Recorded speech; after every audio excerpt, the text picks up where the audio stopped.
విదేశాల్లోని సంపన్నులకు president Donald Trump offer. విధి విధానాల రూపకల్పనలో అధికార యంత్రాంగం 10 లక్షల కార్డులు అమ్మాలని ట్రంప్ యోచన.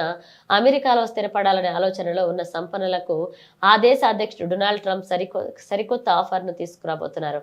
సిటిజన్షిప్ ను అంగటో అమ్మకానికి పెట్టబోతున్నారు. $5 మిలియన్, దాదాపు 44 కోట్లు చెల్లిస్తే గోల్డ్ కార్డ్ ద్వారా అమెరికాలో నివసించేందుకు అనుమతించనున్నట్లుగా తెలిపారు. గ్రీన్ కార్డ్ ద్వారా పొందే అన్ని సౌకర్యాలను ఈ గోల్డ్ కార్డ్తో పొందవచ్చని, దీంతో సిటిజన్షిప్ కు దరఖాస్తు చేసుకోవచ్చని వివరించారు. మొత్తంగా 10 లక్షల గోల్డ్ కార్డులను విక్రయించాలని ట్రంప్ లక్ష్యంగా నిర్ణయించుకున్నట్లుగా తెలుస్తుంది. ప్రస్తుతం ప్రతిపాదన దశలోనే ఉన్నప్పటికీ త్వరలోనే ఈ గోల్డ్ కార్డును ట్రంప్ అంగట్లోకి తీసుకురావడం ఖాయమని రాజకీయ విశ్లేషకులు చెప్తున్నారు.